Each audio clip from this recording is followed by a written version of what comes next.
girls and paedophilia since, as he put it, none of the girls was prepubescent, although he did at least admit that both were sordid and exploitative. I gently suggest that that is the least of what we have seen. So let me be absolutely clear. All of this happened after the photograph of Andrew with his arm around Virginia Giuffre was published in the Mail on Sunday on the 27th of February 2011. It is after the allegations, not before. Well, I'll give a word there and then to the end. Thank you, Mr Speaker. I'm grateful to the Honourable Member for giving way, and I entirely agree with him in relation to the abhorrence of the comments that were in the media back then. But does he also agree with me that we still have a degree of that problem now, that often in the media we talk about underage girls, where actually what we're talking about is children? And does he agree with me that we should be ensuring that when we talk about Epstein's crimes, we talk about the children that were involved? 100%, and I think we should also be referring to statutory rape, because that is what it is. And statutory rape is no better than any other kind of rape. It is rape. End of story. Of course. Grateful to the Minister for giving way, speaking very powerfully about this issue, and has a strong track record, one of the strongest track records in standing up on these types of issues. I have asked that the Government release the files concerning whatever his new name is, Andrew Mountbatten Windsor, when he was a trade envoy. That request has been refused. Can I ask gently the Minister to review that decision, and to ask that all of these files, in the new spirit of openness and transparency, that those files are open for all to see? Of course, I completely respect my honourable friend, and he's made this point several times, not only in the chamber but also to me privately. And I agree with him. That is the direction of travel that we're going in, and that's why we agree with the humble address today as it's been presented.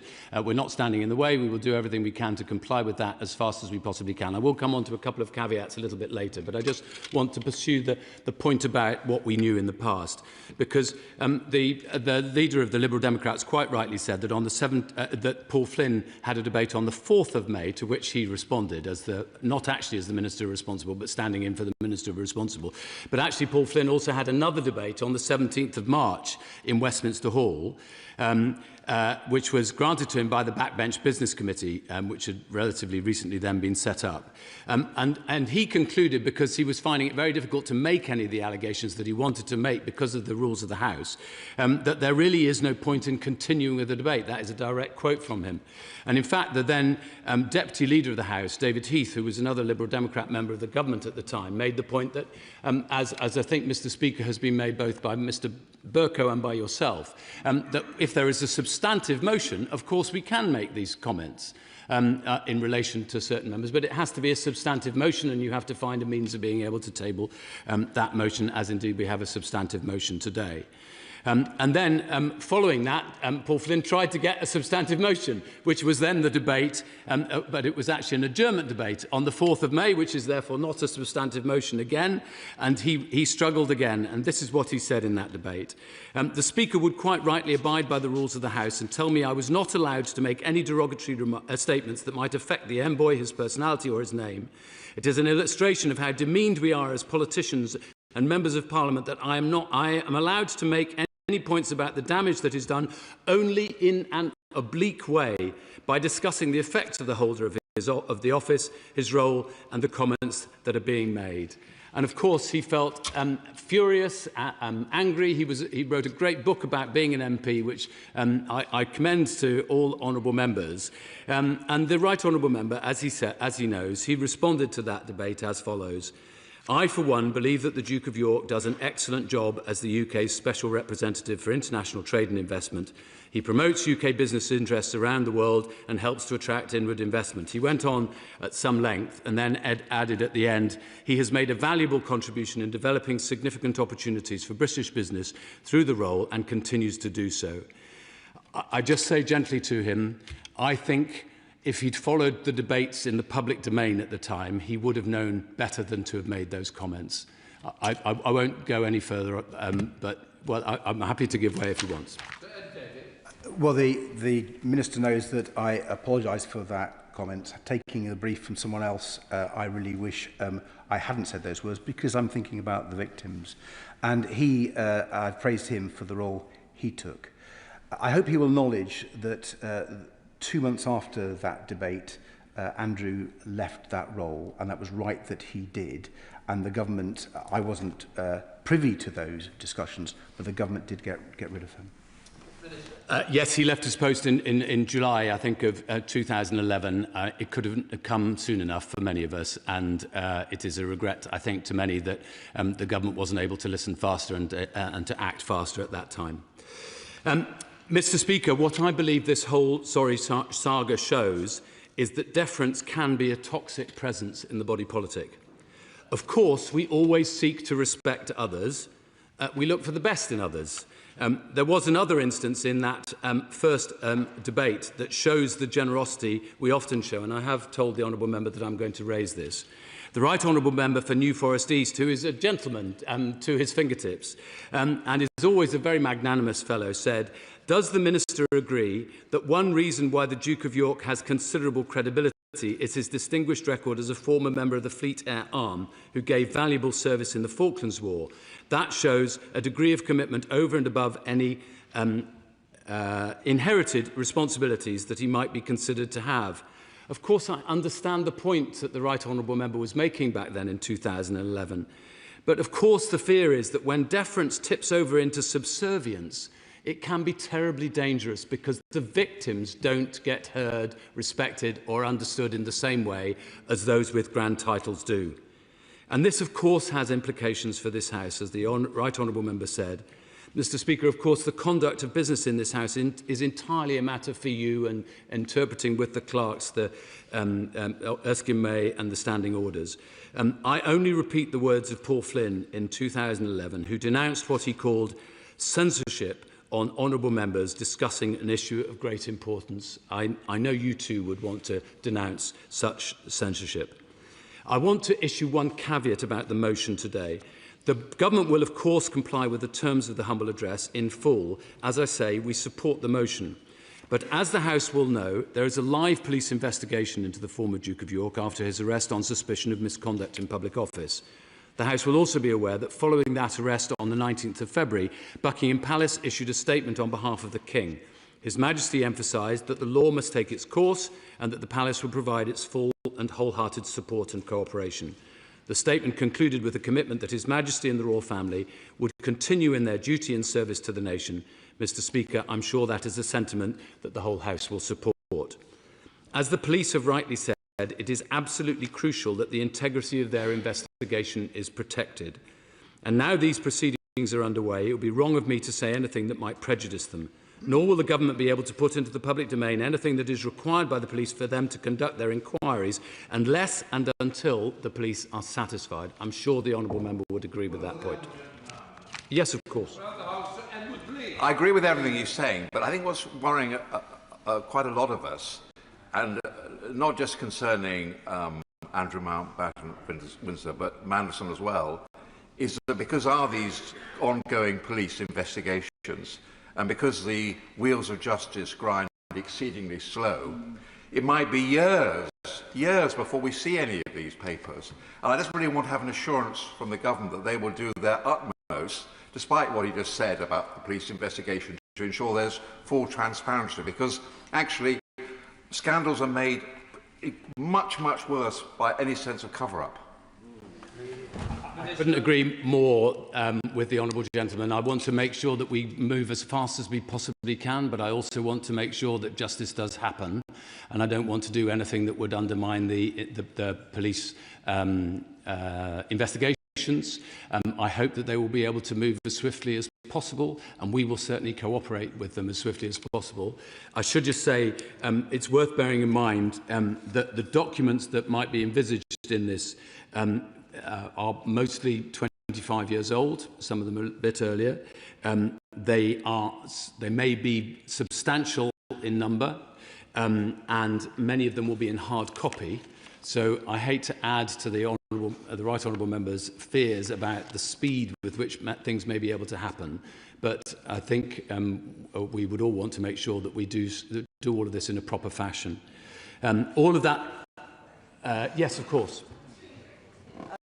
Giving way, and as a point of clarification regarding the police investigations, he might have seen the intervention that Gordon Brown made on Sunday, asking constabularies to consider widening the probe on the basis of files that had been released as part of the data dump. One of the questions that's arisen, and I appreciate he won't be able to comment on what those police forces are planning to do or not do, but that all government departments, including the Ministry of Defence and including the Department for Transport, would be fully cooperative with anything that they would need. Could he give the assurance that every single department, without fear or favour, will give them whatever they need if they wish to widen the investigation? We will do two things. First of all, we will seek to comply with the humble address as soon as we possibly can, given the caveat that I've already issued about the police investigation. We will also make sure that every single part of government cooperates entirely with both the Thames Valley Police and any other investigations by any other police forces, police force that there may be, on whatever they may be investigating. It's not for me as a government minister to instruct the police what they should or shouldn't investigate, or point them in one direction or another. Former Prime Ministers have a different set of responsibilities, so she's quite right. I don't want to undermine the investigation, but I also don't want to delay it in any way, and we will make sure that every department... yes, I don't want to give way to every single member of the Liberal Democrats, but I will, of course. I thank the Minister greatly. Would he agree with me that it's actually timely right now that the government presses ahead with the Public Office Accountability Bill, which allows the Amendment 23, which is blocking everything at the moment, seems to be a way through and to ensure that we have transparency and that there's openness, but there is the security that the government can be assured, as can other members of the House, that anything that is subject to matters of intelligence or security, and indeed matters related to the police investigation, will not be released. There seems to be there's an answer in the government's hands, and I know not why they are waiting and waiting and waiting to get this sorted. I'm not sure. She might have to repeat to me what she thinks the answer that is thus far evading me might be. If I may, I will just say that actually this all relates. I could talk to him also about the whistleblowing bill and the office for an independent office for a whistleblower. It is the matter that people should be able to reveal what they know. They should tell the truth. I think it's shocking that we have to have legislation that people are told to tell the truth, but actually all of this falls into the same remit, in that people should be free to declare exactly what it is they know, that papers should be released, but you have an independent judge, which is what happens at the moment and is what is in this number 23 amendment. An independent judge, High Court judge, says what may and may not be released. Can I just suggest we shorten interventions rather than making speeches, Minister? I think I just want to return, Mr. Speaker, to what I said earlier, which the government will be... We will put everything into the public domain when we can. I don't want to do so at a time which would make it impossible for the police to secure the proper processes that they need to be able to do. I'm not sure that adding an intervening person helps that process, but I'm happy to listen if she catches your eye later on in the debate. And Mr. Speaker, with the leave of the House, I'll be responding to the debate as well. So I'm very happy to answer lots of questions. All right. So specifically on this point, I'm grateful that the Minister is very willing to say that he will comply with the terms of this motion, but is also trying to manage expectations about the speed in which the government may act. He will know that there will nonetheless still be some members of the public who will view that with some suspicion and alarm. They will be worried that the government might be trying to long grass it or put it in the too hard basket. Could the Minister commit either now or by the end of the debate that the government will regularly update this House so that opposition parties don't have to repeatedly bring ministers to the House to urgent questions? Could he agree perhaps to set out by the end of this debate how often the government would intend to inform this House about regular updates? I'm very happy to commit now to updating the House as often as I possibly can in a way that is informative to the House. But she's quite right that I am slightly trying to manage people's expectations about timeliness, partly because of the quantity of material and because there is a live police investigation, and I just don't want to jeopardise that. If there are things that, I will in a moment, if there are things that are embarrassing to the government, that's who cares? I want to make sure that we end up getting the proper justice that is necessary for the victims, and that means that we have to have a proper police procedure. If there are charges brought, then that has to go through a judicial process as well, and I don't want to undermine that. But of course, I'm very happy both in a private way and publicly to update the House when I have anything possible to say. Now, I am trying to get to the end of my speech, and people normally like it when I get to the end of my speech. So I see I've united the House, Mr. Speaker. So, but I will give way to the honourable gentleman. I understand the concern about not treading upon the police investigation, but surely the police investigation is about the conduct of Andrew Mountbatten Windsor in the role, whereas this humble address is about the appointment and the process of appointment. Is there not a distinction there, which means that this humble address of itself should not unduly impede any police investigation or be hindered by it?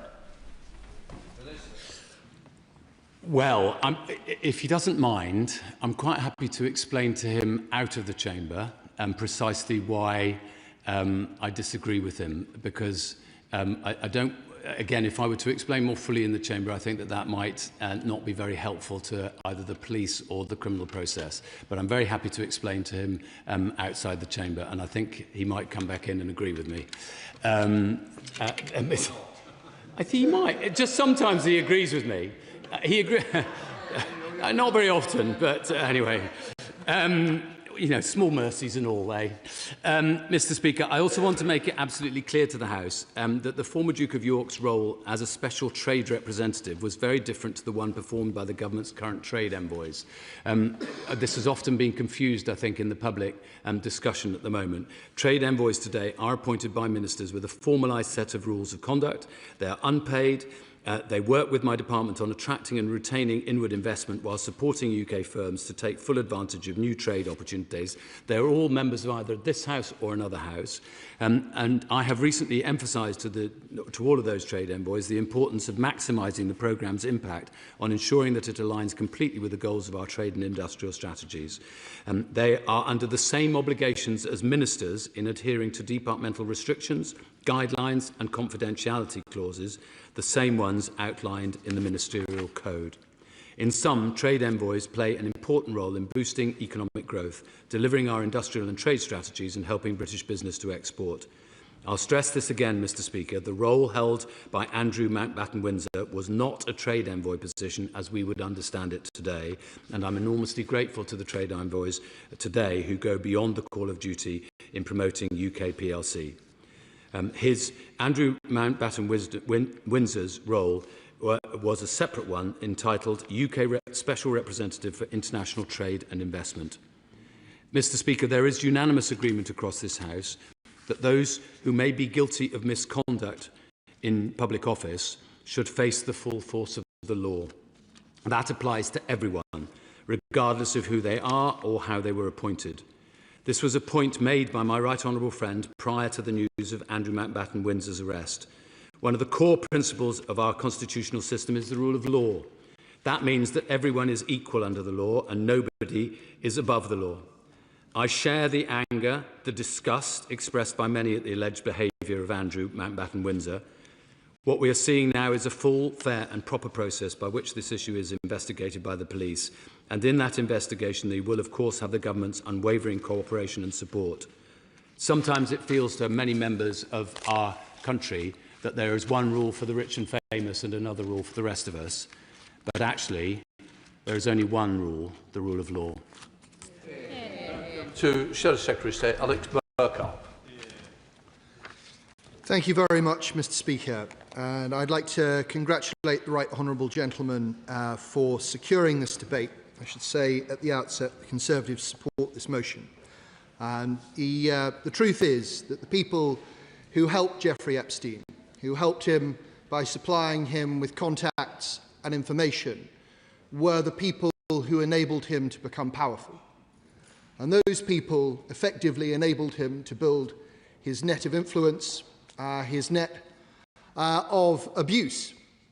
And that network of power, in turn, enabled him to abuse more and more people. So it is quite right that this House is enabled to scrutinise what went on and how it went on. I listened to the Minister's remarks, and I appreciate the way that he's approached this debate and the way that the government is going to constructively cooperate with the terms of the address. But I must say that this is the second occasion in only a few weeks when the government has had to be brought here by opposition parties under the terms of a humble address to disclose information that it could quite obviously have disclosed without the need for a humble address in the first place. And so whilst I accept the humility with which he's taken the debate, actually the government as a whole could have been much more proactive on this issue right from the start. And I also appreciate the humble way in which he came to the House and reminded us that he had been right all along. Very humble. The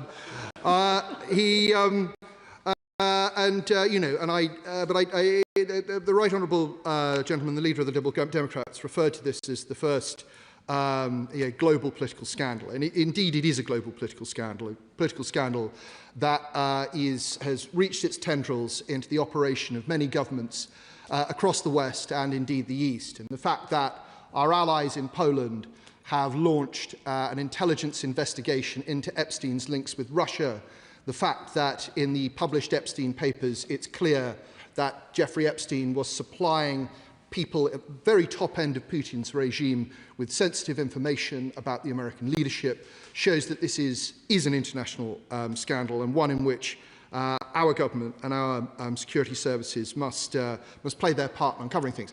I know that the Right Honourable Gentleman is a lover of history, so I must gently take issue with his claims that this is the first global political scandal. I think the Dreyfus affair, the XYZ scandal, the Panama scandal, there have been many, but this is, to take a substantive point, a global political scandal.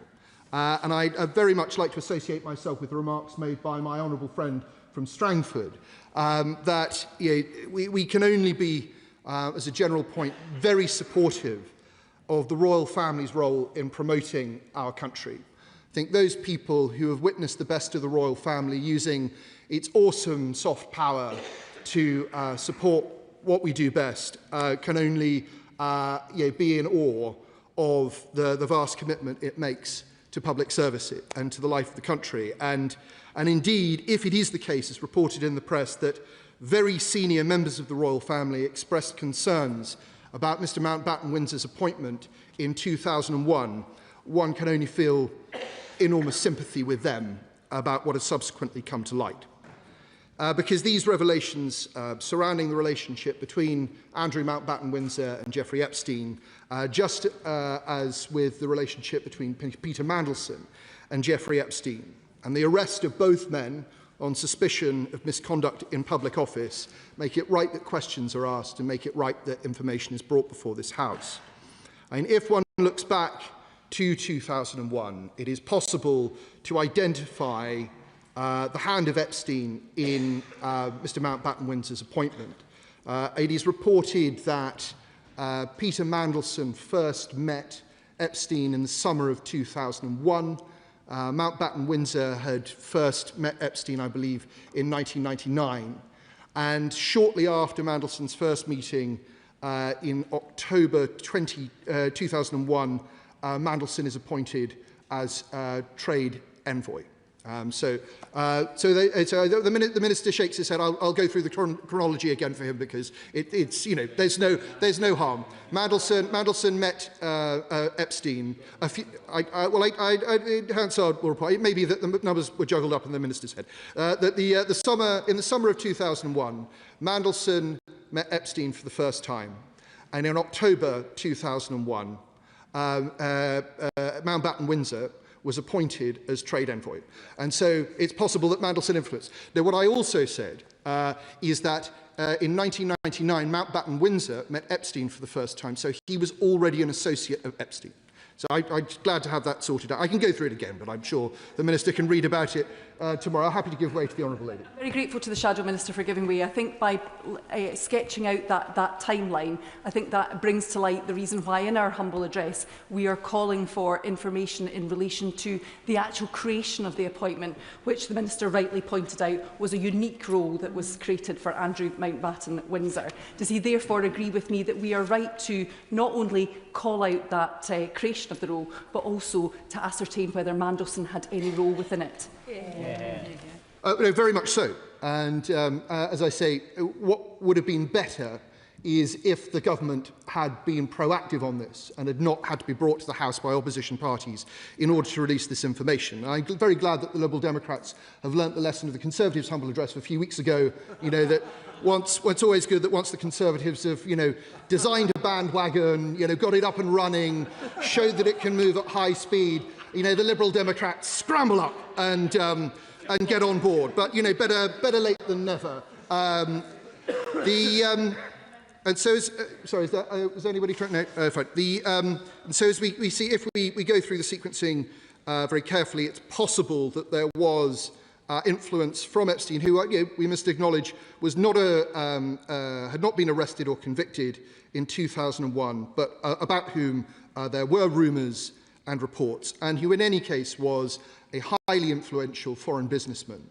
And if it was under his influence that Mr Mountbatten Windsor was appointed as trade envoy, then it would be useful to see what the Prime Minister knew when that appointment was made. I will give way to the Honourable Lady. Giving way. I think what he's trying to get to is a point that deeply concerns me, which is we need to understand the extent to which the then Prince Andrew was leaning on government for things that he wanted. And an example of this is in the recent Epstein files. There is an exchange between Ghislaine Maxwell, Jeffrey Epstein, about how Andrew had written to the Ministry of Defence in order to allow their plane to land at an RAF base in Norfolk on the 7th of December in 2000. So his influence on government predated his appointment. And what we want to understand is to what extent was he already trying to influence government as a prince, and what did that lead to in his role as a trade envoy? Would he agree that that is incredibly important to get to the bottom of?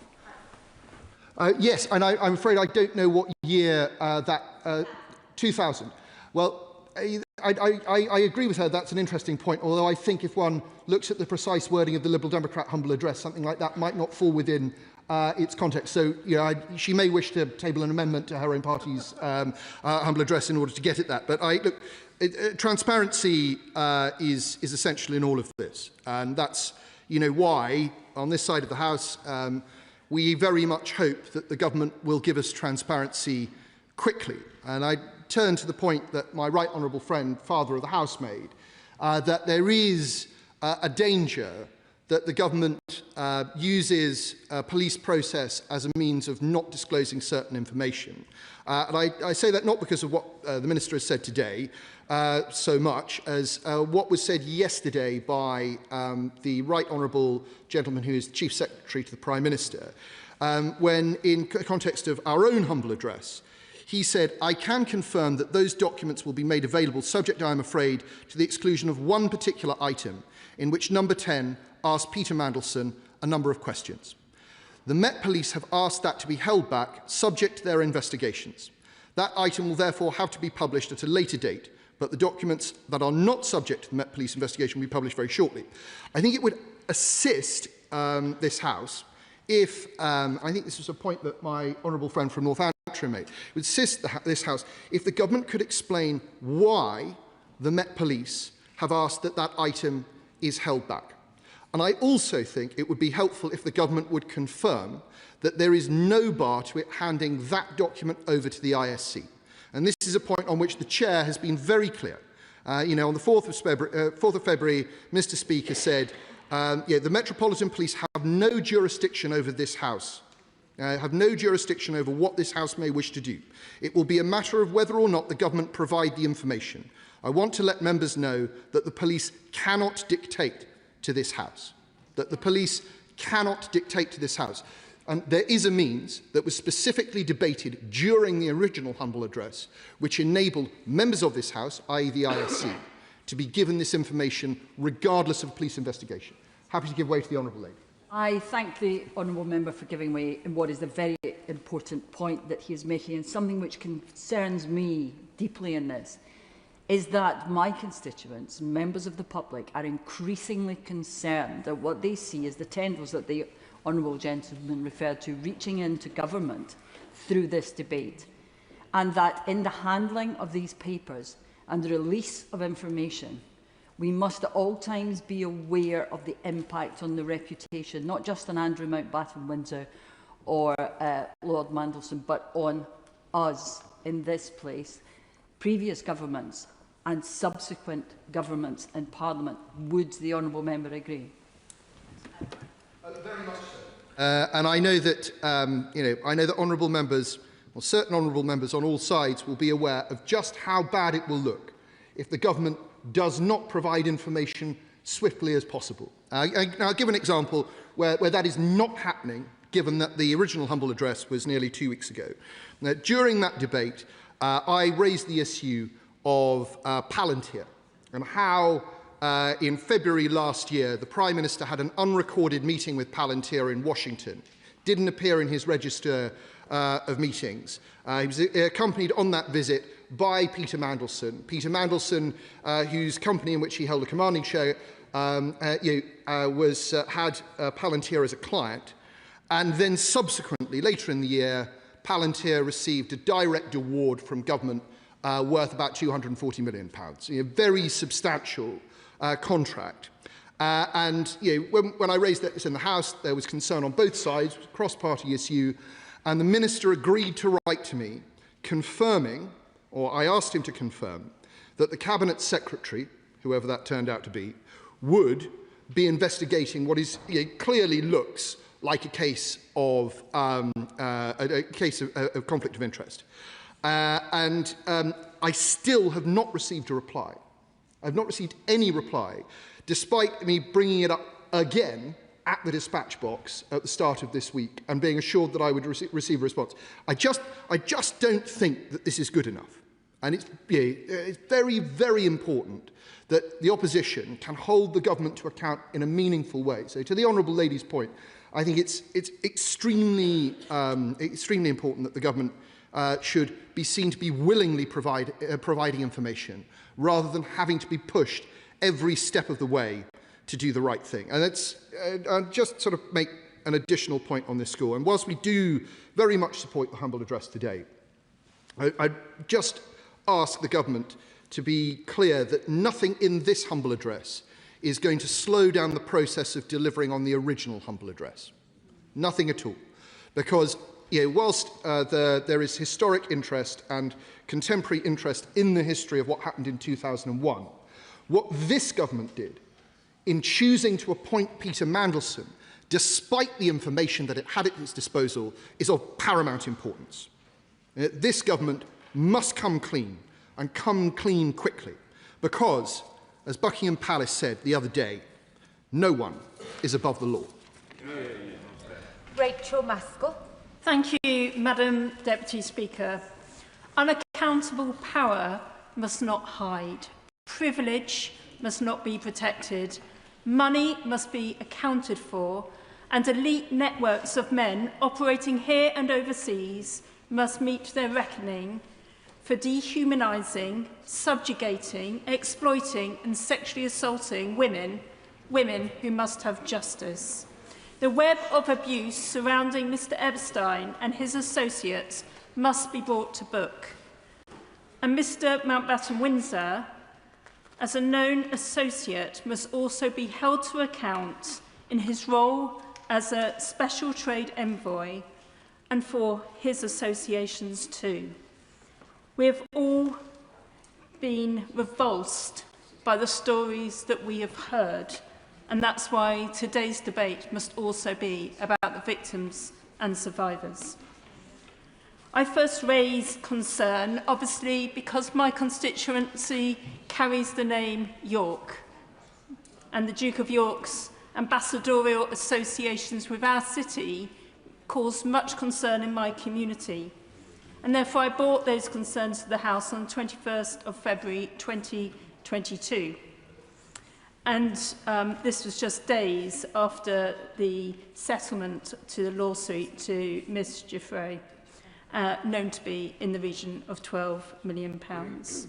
Clearly my city was very disturbed, and as a result of that, a human rights city no less, I sought to see a separation between the title and the city, and brought forward later that year, after working very closely with the clerks, a bill in order to remove the title, something which still has not been done. I brought forward another bill just last year for the removal of title, again bringing in the option of removing the title from peerages as well, and having worked through that, still not had a positive response to that. But the reason I'm speaking in this debate today is because in looking into these issues, I realise that the humble address itself is narrow in its scope. But secondly, what do we do with the information once it's been corroborated? Clearly, there's the police investigation, which must take its course, and I'm sure will be deep and thorough because it runs so far. But ultimately, if we're just looking at the appointment, what about the period over that time when he carried out the role, and also the implications to the wider networks? So I don't want this to end up in the court of public opinion, or perhaps the media digging deeper and deeper into more and more stories. But what does it do to this place? What does it do to change the way that systems work? I'm happy to give way. I'm very grateful for the Honourable Lady for giving way, and I recognise definitely the work she's done on titles and holding Andrew Mountbatten Windsor to account. I think she's raising a good point around making sure we don't have a court of public opinion, but I would like to give my thanks to many of the media outlets, it doesn't matter which one you read, what your political slant is, who have done tremendous work trawling through tens of thousands, hundreds of thousands of documents, and I do think we owe them a debt of gratitude for bringing to light many of the awful things that Andrew Mountbatten Windsor is alleged to have been associated with. Does she agree with me on that point? I do agree with the honourable gentleman, because I know that journalists have been up through the night poring over the Epstein files, digging deep to hold power to account, and it's a vital role that our media does, and long may it continue. Their scrutiny is important for this place and the work that we do here. But in saying that, we need a process of learning from this. And I do believe there should be a judge-led inquiry to ensure that the multiple strands of this global network of power are brought into account, so we can learn and we can hold to account in this place any future concerns that we may have around how these associations are formed, the depth in which they infiltrate places like this, or indeed the government, and indeed international networks, which as we have learnt over the last few weeks, where sensitive information has been shared, financial information has been shared, issues which impact on our constituents as markets, trade, and that has an impact on the very people we're here to represent.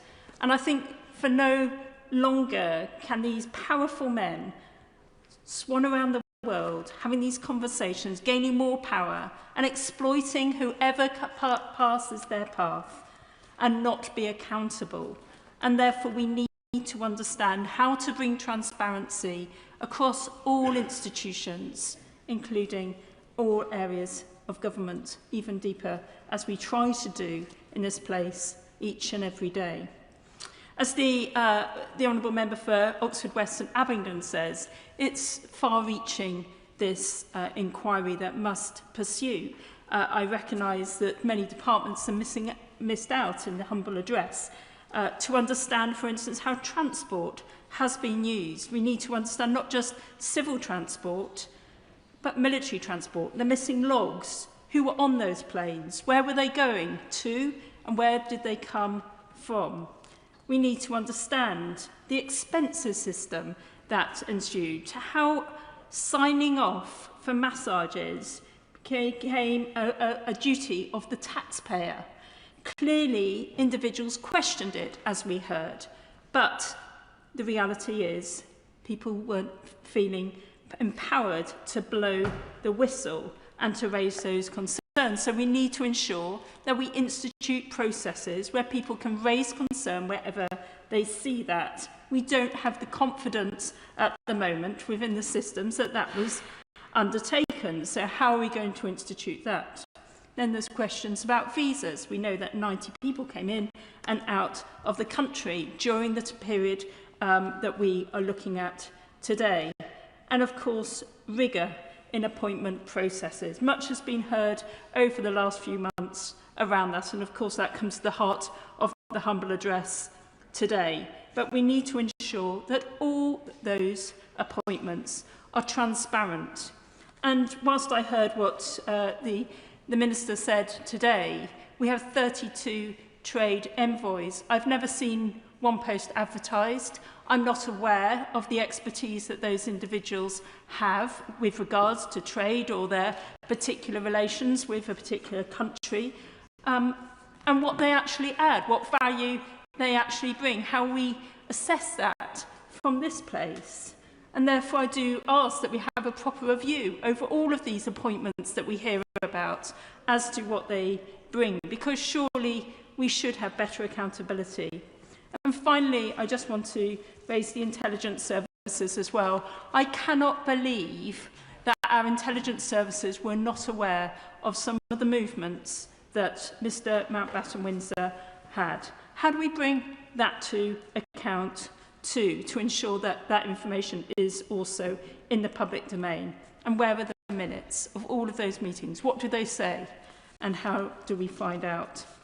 So there are so many questions in response to the humble address being put today, but I do think we have to think about what we want to do from this point on as well, not just holding that information, not just examining that information, not just commenting in the tea rooms and the corridors. What we want to do is to ensure that that power is held to account, and that those with privilege know that they are answerable for the responsibilities that they hold. So I conclude.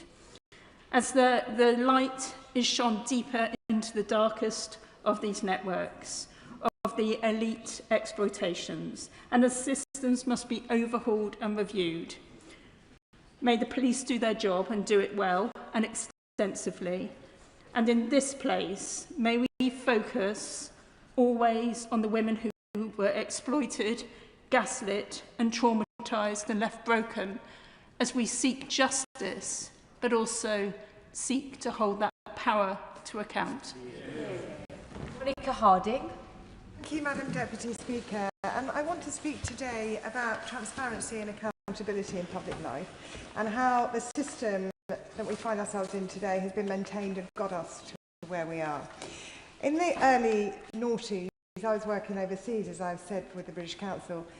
Andrew Mountbatten Windsor visited us as part of his role as a UK trade envoy. Before his arrival, senior staff in both the Embassy and the British Council were rolling their eyes. His reputation preceded him. I was told it was a containment exercise, that overseas missions feared putting him out there in case he said something inappropriate, that he was arrogant, and that he wasn't on top of the detail of his brief. Rather than looking forward to his visits as an opportunity to promote Britain, instead it was thought that he would do damage. Moreover, there were rumours about him, that he refused to stay in the ambassador's residence, would only stay in the Four Seasons or similar top-end hotels, and that he took with him an ironing board overseas when he went. That was a euphemism for a massage table. That was all well known amongst many officials. It even inspired a BBC TV programme, The Ambassadors, in 2013, a couple of years after Andrew was forced to relinquish his role as trade envoy. But this, it seems, was known about in the diplomatic circles I experienced way back at the start of the noughties, and yet Andrew Mountbatten Windsor enjoyed another 10 years as a trade envoy. But yet when I questioned why this was allowed to happen, I was met with a shrug. Everyone knows, it was said. Andrew, as I have said, came to an exhibition I put on about Dolly the sheep, at the time the pinnacle of British innovation, and we were rightly proud of it as an example of UK scientific excellence. And one of my team, a young Japanese woman who worked for the British government as a member of staff of the British Council, her job, we paid her, was to promote the UK, showed the then prince around with some Japanese dignitaries.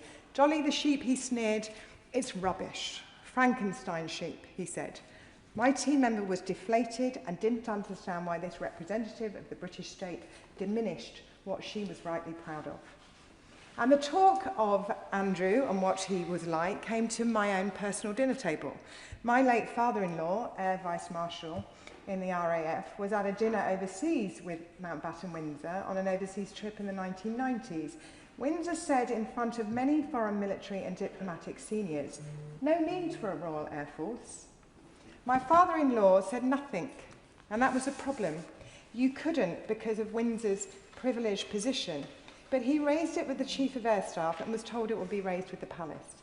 What happened next? Who knows? Did diplomats raise the concern to their seniors and to the very top from early on? Did the Palace do its own internal investigation? If they did, was it shared with the Department for Business and Trade? Where did these concerns all go? And in doing so, did they, the system, unwittingly or wittingly, support protection or cover-up? Because of the way things were done or deference? That, Madam Deputy Speaker, is the point of this debate. Some officials knew, or the system seemed to know, but the system seemingly failed to do anything about it for 10 years because of privilege and because of deference. Will she give way? I will give way. Thank you for giving way. I mean, just on this point around which departments had which papers, does she not also think, and I note in the humble address today, it says departments including but not limited to. Surely the royal household, papers in the royal household that relate to this matter should also come under the scope of this humble address. Does she agree? Well, friend, I do agree. I think here there is a systematic failure and joined-upness that we need to unravel. And I will come back to that in the course of this speech. When there was scrutiny after 2011, there was still a failure of oversight. What does this say about our society, how we protect privilege, and what we are prepared to accept on behalf of the British state and our representatives? Can rules be broken by some people and not others? Do propriety and ethics belong to all those who represent the British state? Madam Deputy Speaker, we have a parliamentary monarchy. That means that if the Palace does not open itself to scrutiny and carry out its own inquiry, then Parliament must. And Madam Deputy Speaker, I have some questions. On what basis was Andrew Mountbatten Windsor given the role as trade envoy? Who put him forward, and was there resistance to it? While he was trade envoy, what concerns were raised and with whom, from what date, and how were they actioned? Money was put up by the royal family to protect him. Does Parliament have a right to understand why that money was put up and that public funds were not used in the civil settlement with Virginia Giuffre? Can we, as Parliament, find this out, that not one penny of public money was used in this settlement? Madam Deputy Speaker, I know you will share with me the concern about levels of public confidence in our institutions, all our institutions, and in the people that represent them. Parliament must assert itself in this regard, and I call, along with my colleagues, for the full publication of all documents related to Mountbatten Windsor's appointment as a special envoy and an end to negative privilege, so that MPs in this place can speak freely about the concerns they have and disclose information in the House of Commons, even if that individual is a member of the royal family. I will end, as I must, with thoughts of the victims of the Epstein scandal, which has triggered so much of this debate, and all of those who are victims of power and privilege and deference. They are foremost in our minds as this for all continues. It is thanks to their bravery that we know the extent of Epstein's crimes and the wider implications for our own establishment. I will give way. I'm very grateful to her for giving way, and I'm very conscious she said she was close to concluding, but her words at the end there for victims are very, very powerful. I co-chair the Harrods Survivors of Al Fayed, APPG, and we've just started our work, but members may have heard a very powerful interview on The World at One a couple of weeks ago, which talked about the fact that that lack of acknowledgement of what had taken place, and also that the police were not properly understanding trafficking. The Shadow Minister described this as a global enterprise. Does she agree with me that we need to do much, much more work around this? And it isn't just about the victims of Epstein, it is about other trafficking victims. I thank my honourable friend, and she is quite right. This is about systemic failure, and we are at the very, very beginning of this. This is not the end, this is the beginning. And for the victims of Epstein, we must do everything we can to ensure this investigation and inquiry continues into it. On behalf of those victims, that are suffering right now from the same thing, we must ensure that the wider system cleans itself up, and we must facilitate that. Brendan O'Hara. Thank you, Madam Deputy Speaker. The release of the Epstein files has shone a light where so many people did not want a light to be shone. Because even with millions of documents still to be released, what's abundantly clear is that for decades, the rich, the politically powerful and the well-connected have colluded to cover up their utterly appalling behaviours. And that light which is now being shone doesn't just illuminate those who are personally responsible for their behaviour. It also reveals those who knew what was happening, who enabled it, and who chose to turn a blind eye to it. And the people of this country are rightly furious. And that's why at the humble address yesterday on the release of the Peter Mandelson files, I made this point, and I'll make it again today, that with trust in the government at an all-time low, they really only have one chance to come clean about everything that they know and about everything that they hold, pertaining in this case to the creation of the role of Special Representative for Trade and Investment and the appointment of Andrew Mountbatten Windsor to that post. Of course, unlike the Mandelson files which this House demanded be released, the appointment of Andrew Mountbatten Windsor didn't happen on the current government's watch. But Mr Mandelson leaves a long trail, and there may well be information which relates directly to him and which will cause serious embarrassment to many senior Labour Party figures who were in power at the time. Because let's not forget, the author Andrew Loney in his book entitled details, and he goes into great detail about how it was the former Trade Secretary Peter Mandelson who assisted Mr Mountbatten Windsor in landing the role of UK's Special Representative, seemingly against the advice of Mr Mountbatten's brother, the then Prince Charles.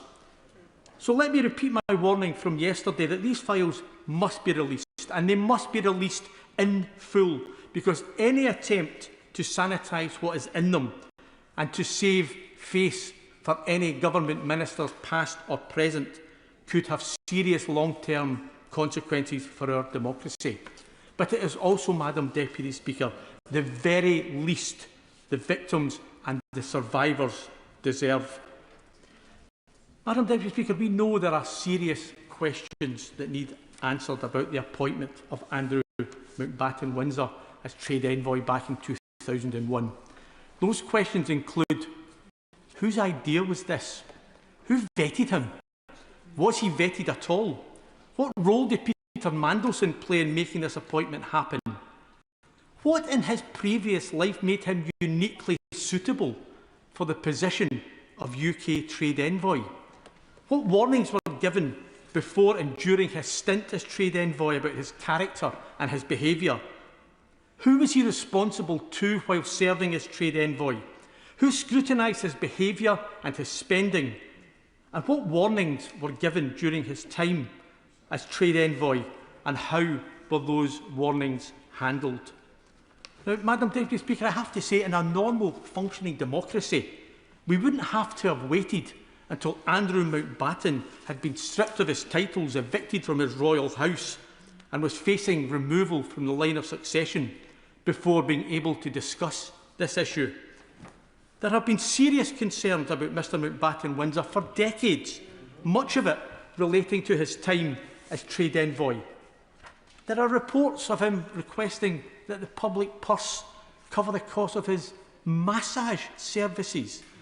And when one understandably angry and unhappy civil servant complained, he was promptly overruled by his bosses. That now retired civil service commented recently, "I can't say it would have stopped him, but we should have flagged that something was wrong." And of course something was wrong. But what difference would it have made to us in this House? Because as a member of the royal family at that time, we were not allowed to question or examine what Mr Mountbatten was doing as our special trade envoy. But it wasn't just civil servants who found getting information on Mr Mountbatten-Windsor all but impossible. The author Andrew Loney again has reported that he's had multiple freedom of information requests rejected, including on the grounds that it would be too time-consuming for the government departments to go through the volume of information, with one rejection actually saying that looking at just 1 year of Mr Mountbatten's time as trade envoy would mean going through 1,927 digital files, each containing multiple pieces of information. Yet until now, and until Mr Mountbatten's status changed, we in this House were not allowed to discuss it. Yes, absolutely. I'm very grateful to the honourable gentleman for giving way. And he's speaking, I think, to the fact that the title Prince has protected Andrew Mountbatten-Windsor from greater scrutiny and inspection of his activities.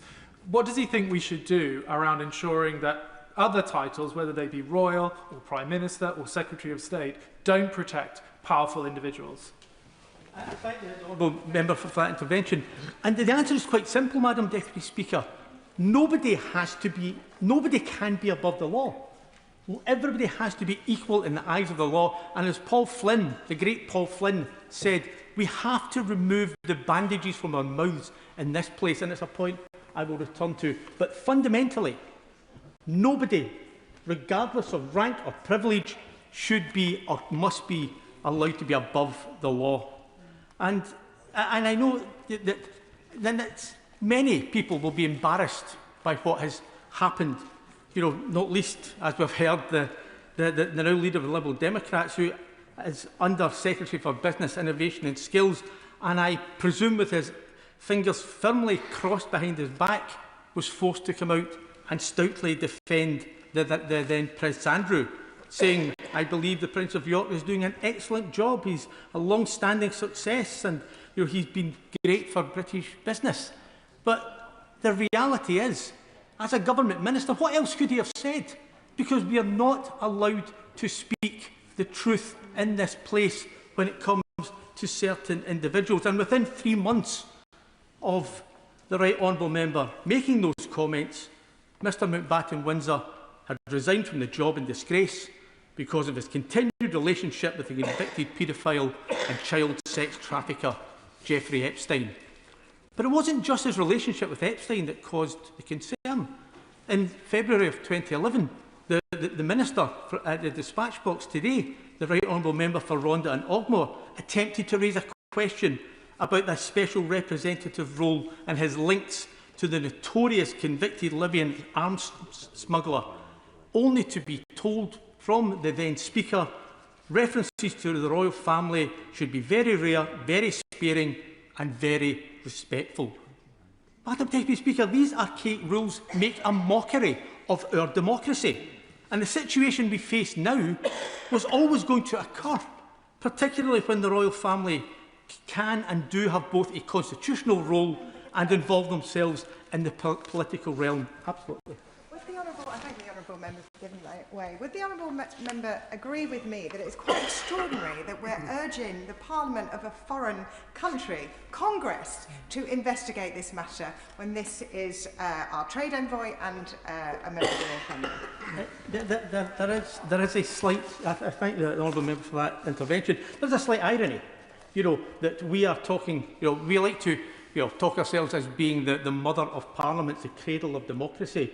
And yet, when it comes to an issue such as this, we are bound by archaic rules, which means we cannot hold the most powerful people to account. And let's be honest, when it comes to the royal family, there may be some very, very good ones, there may be some very, very bad ones. But if you believe in a hereditary monarchy, it's your pot luck what you get.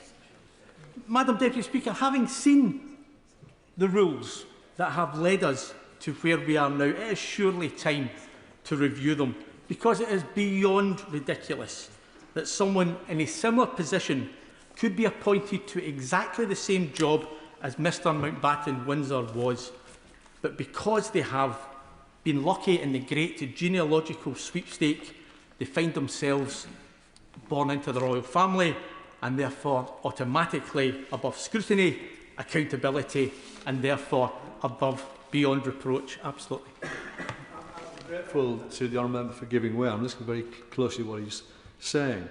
But given that Andrew Mountbatten Windsor is no longer a royal, there's not really anything stopping us having a judge-led public inquiry into his affairs and all that attends thereupon. Does he agree? I could not agree more with my honourable friend. Absolutely. But isn't it ridiculous?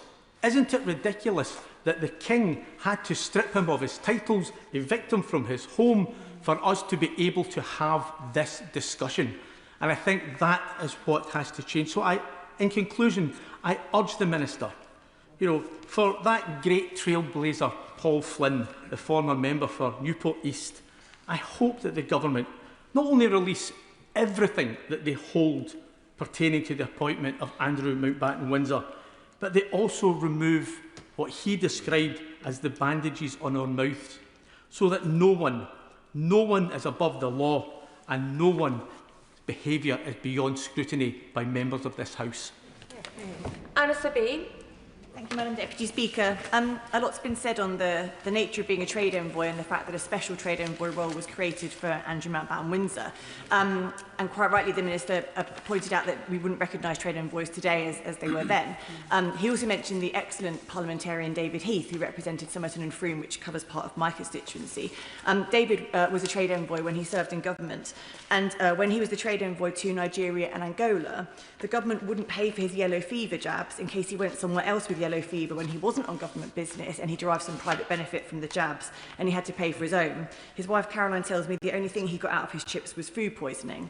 And so I think that while it would be nice to think there wasn't one rule for some and one for the other, there clearly was, and it's really important that we understand the nature of the brief that Prince Andrew Mountbatten Windsor was given when he became trade envoy, because the others certainly weren't getting massages on the taxpayer.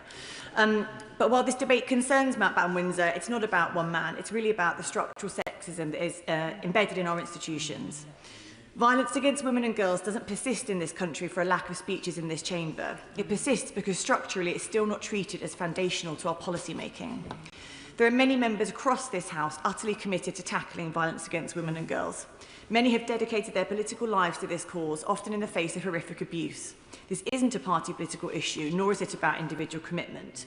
It's about whether the system itself is designed to prioritise women's safety, and too often it's not. Defence is seen as core business, the Treasury is seen as core business, infrastructure is seen as core business. But violence against women and girls is too often siloed, assigned to one minister and under one strategy, as though half the population's safety is a niche concern rather than a central test of whether the state is functioning. Sure. I thank my honourable friend for giving way. Does she not agree with me that a powerful illustration of the point she's making is that women inequalities ministerial questions in this place gets just 30 minutes each week, and a very compressed one just before Prime Minister's questions each time? I absolutely agree with my honourable friend, and I'm actually just coming on to give another example of the way in which this sexism is embedded. I recently wrote to both the Minister of Housing and the Minister of Safeguarding and Violence Against Women and Girls to ask why the recent draft National Planning Policy Framework made no mention of women and girls' safety, bearing in mind that this document sets out how we design and build the spaces and places we live in. The response from the MHCLG was jaw-dropping. They said, and I quote, "The NPPF is a planning document. It sets out guidelines for house building and planning in England.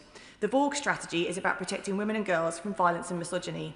It's unclear as to why anyone would expect the two things to be combined. If it's unclear to the department responsible for planning why violence on women and girls should be considered in their work, then we have a structural problem." And this is where structural sexism becomes inseparable from power, because who makes the decisions matter. In this country, a remarkably small circle of people, disproportionately male, disproportionately drawn from the same networks, still make the most consequential choices. Would my honourable member give way? Sure.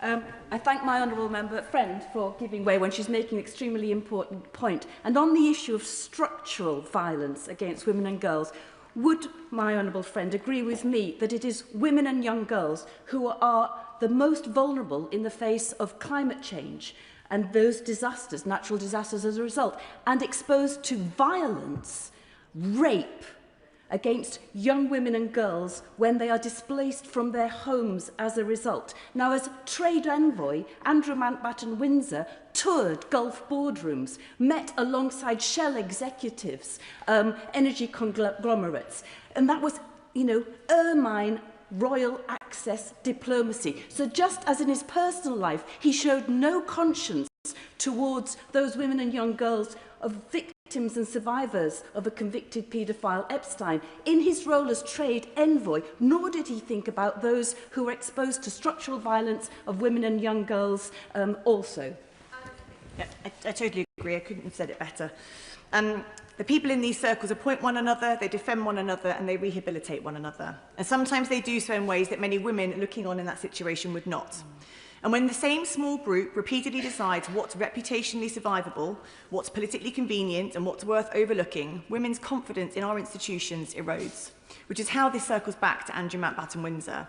Because the issue isn't only his personal conduct. It's about cultures of deference, it's about protective networks, and it's about systems where rehabilitation for powerful men can move faster than justice or safety for women, which is precisely why transparency matters.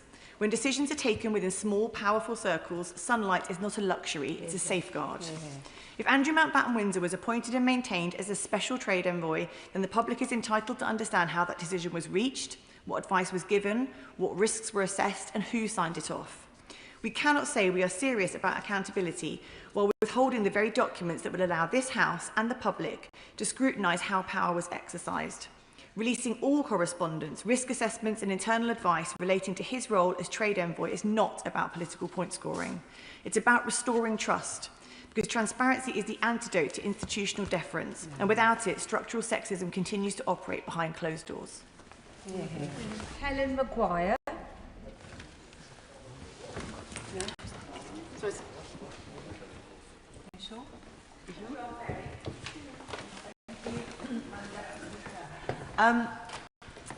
As I start to contribute to this debate, I do have to pause to pay tribute to all the young women who have risked so much to stand up and push for justice over the vile and corrupt web around the paedophile financier Jeffrey Epstein and the crimes and abuse they suffered as children. But turning to Andrew Mountbatten-Windsor and the motion before us today, transparency about the workings of an organisation is a key way to prevent corruption. Sunlight really is the best disinfectant. And appreciating that there is an ongoing police investigation that mustn't be jeopardised, Green MPs support the motion in the name of the Liberal Democrats, whilst noting the Honourable Member for Kingston and Surbiton's apology for defending Andrew Mountbatten-Windsor as doing an excellent job whilst in office in 2011 and the reasons he gave for that. This is when Paul Flynn, the formidable late former MP for Newport West, held this debate in the House in 2011 that other members have referred to. Now, Madam Deputy Speaker, the royal family is sheltered from scrutiny in too many ways, and it's very, very clear now what a risk this can pose. We have heard many examples of MPs facing restrictions and limits on what we can ask about royal activity, but it is reasonable and right that we should scrutinise any work they do on the country's behalf in the fullest way possible, and we look at how these restrictions can be removed and others. Now, as I understand it, Section 37 of the Freedom of Information Act exempts communications between relevant authorities and members, not just the King, but wider members of the royal family, from being released under Freedom of Information requests. Now, that really is one rule for the rich and powerful and one rule for the rest of us, as the Minister condemned earlier. And I believe this is a serious transparency loophole for royals that must be closed. For example, it could mean that if positions such as trade envoy are filled by members of the royal family, it would be, predictably, significantly harder for the press, public and MPs to make sure things are above board, and much harder to get details when things go very, very badly wrong. One example of the effect of this on transparency is in today's Guardian, where there's a profile of the author Andrew Lowney, who's the author of a biography of Andrew called Entitled, and he talks about the stacks he has of rejected freedom of information requests from different government departments. This is why this humble address is so important, as it would uncover whether these restrictions in the FOI Act were in fact part of the equation in making the appointment.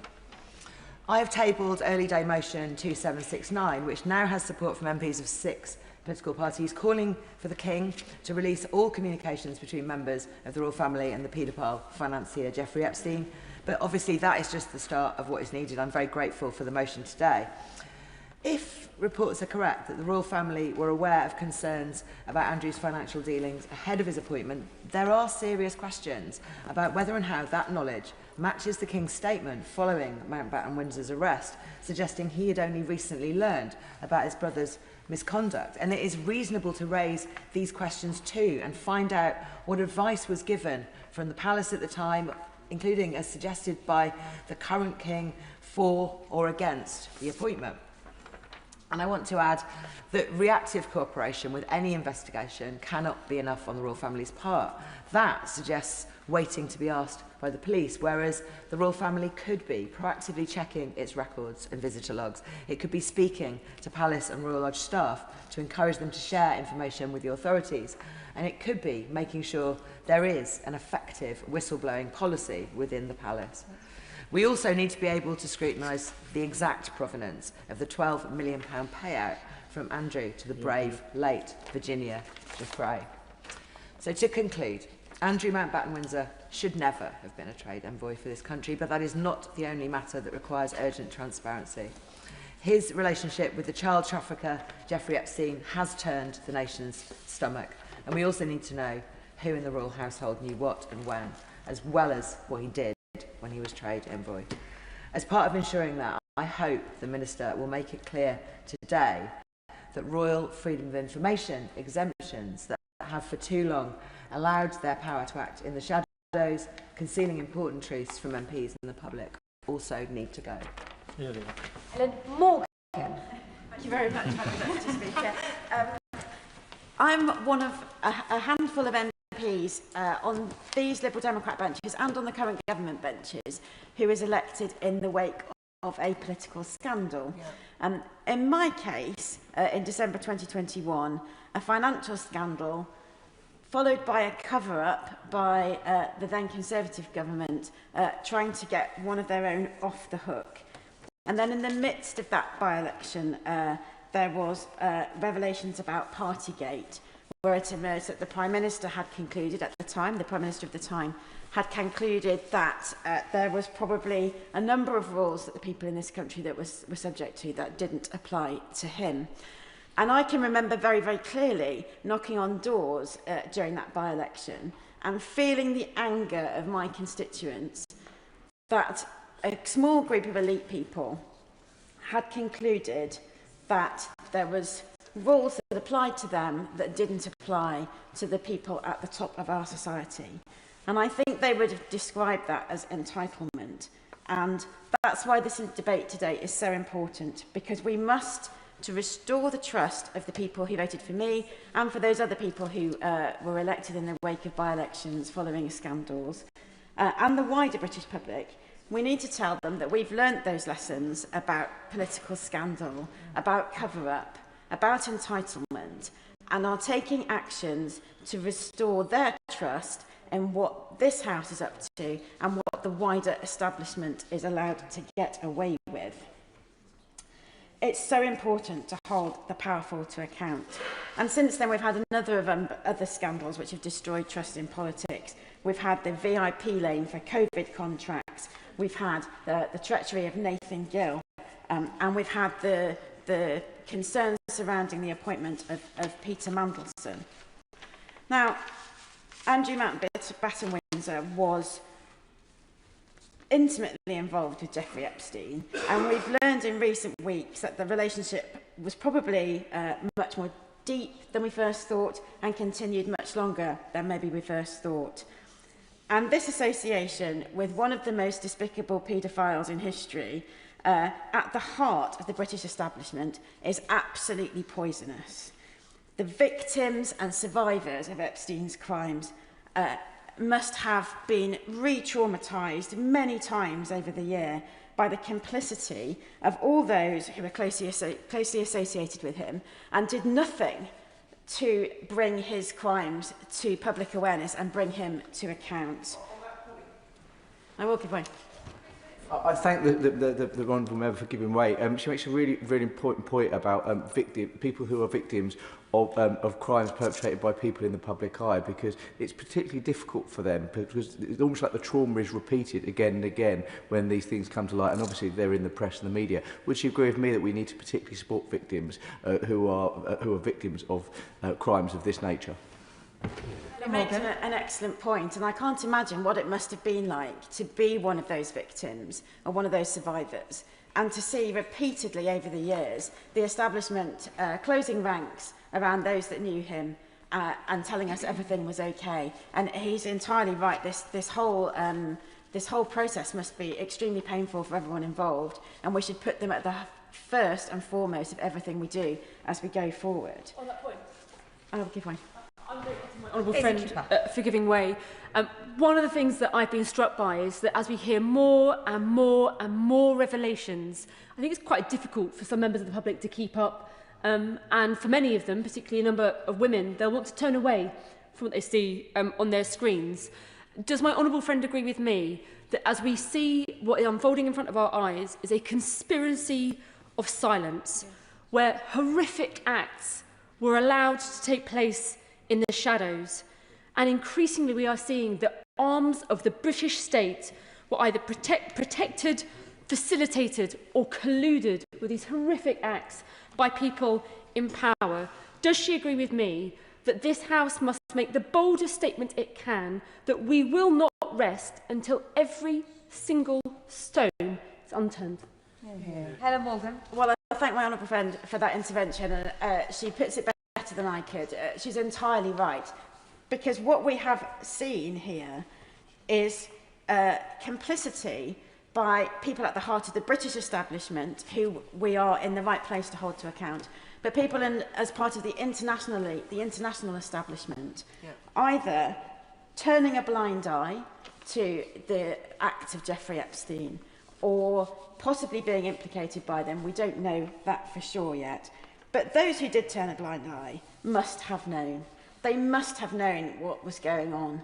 It isn't normal for an older businessman to be surrounded by young teenagers all of the time, to be receiving massages and all sorts of other, as we know, terrible involvements, and for other people to think that that was somehow normal or acceptable or even admirable, as we heard Donald Trump say. Some of those girls were on the younger side, as if that was something to be applauded. It was appalling. Those people must have known, and if they chose not to look, they are part of the problem. The decades-long cover-up, as I've said, must have compounded and worsened the trauma that those women, they were children at the time, compounded the trauma that they suffered. So first and foremost, let's put the victims first, and let's allow the police investigations to go ahead. But we need to look at the wider elements of the scandal as well. As we've heard... Will she give way? I will. I'm extremely grateful to her. Does she share my worry, though, that as it currently stands, the potential for human trafficking, which is at its core what those victims would have been the victims of, is actually not subject to a police inquiry currently. And would she, recognising of course that the police will make their own decisions, that is absolutely right, does she not agree that it is for this government to make sure they've got all possible resourcing that they might need, so that if they wanted to go down that particular rabbit hole, and I would urge them to do so actively, that they wouldn't be stymied by any lack of resource in that?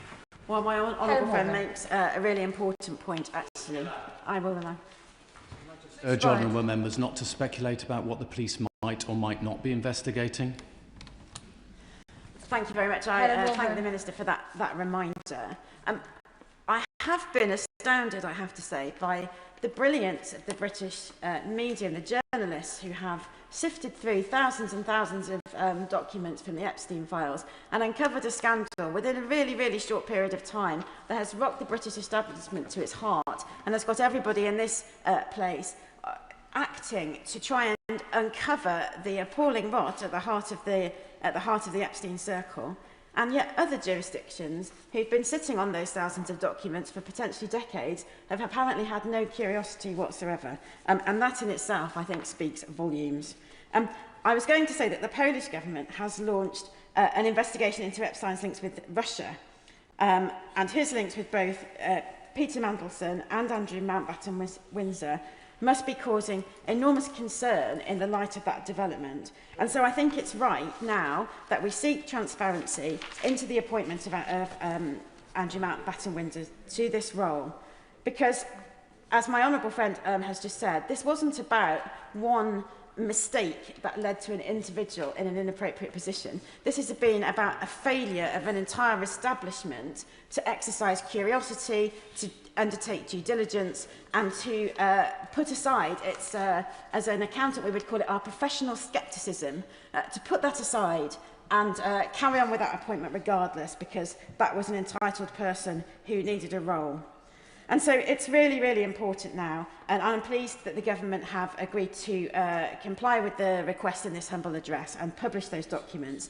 It's really, really important because the public need transparency. They need to understand quickly what's happened and, crucially, what can be done in future to prevent such an appointment happening again. They need to have their trust restored, and they need to have their trust in this place restored, that we care enough to hold those powerful people to account and to make sure that we are always improving public life and not slipping backwards. The humble address itself seeks answers as to how a man with such a questionable reputation came to be appointed to represent the British state. But the debate today has highlighted the impenetrable networks of privilege that for decades have protected a paedophile and those who surrounded themselves with him, possibly for their own gain, and with total disregard for the victims of his crimes and the wider public to whom they were apparently indifferent. The government, when it came to power, promised to clean up British politics. There is a real moment of opportunity for them to demonstrate now that they are serious about that mission, and I hope they take that opportunity, and I hope they do this job properly. Ian Solemn. Thank you, Madam Deputy Speaker. This last week has been, by any measure, an extraordinary one in British public life. Within 5 days, 2 people have been arrested on suspicion of misconduct in public office. One, a former member of the royal family. The other, a veteran Labour politician who was simultaneously, we now understand, the man who championed the first's appointment to his public role in the first place. Now, this motion is not an attempt to prejudice a police investigation. We are clear, let the police do their work. That investigation must proceed on its own terms, free from political interference. But the criminal law and parliamentary accountability are not the same thing, and they have never been mutually exclusive. Parliament has its own duty, to scrutinise public appointments, to follow public money, and ensure that the institutions of state are answerable to the people they serve. That duty did not disappear when Thames Valley Police opened their case files. So let us ask the question that this House should have been asking for years. How did Andrew Mountbatten Windsor come to be appointed as Britain's Special Representative for International Trade and Investment in 2001? And what did those responsible for that appointment know? Because here is what we do know. His appointment was, by multiple accounts, controversial from the start. Concerns were raised within government, within the Foreign Office, and reportedly within the royal family itself. And yet he was appointed. For a decade, he travelled the globe on the public purse, meeting heads of state and billionaires with expenses described by former officials as lavish and poorly scrutinised, effectively given a rubber stamp. And all the while, his relationship with Epstein deepened. A relationship that the Epstein files now suggest may have been entangled with his official duties in ways that potentially breach both his duty of confidentiality and even the Official Secrets Act. The documents that might answer these questions should by now be in the National Archives under the 20-year rule. They are not.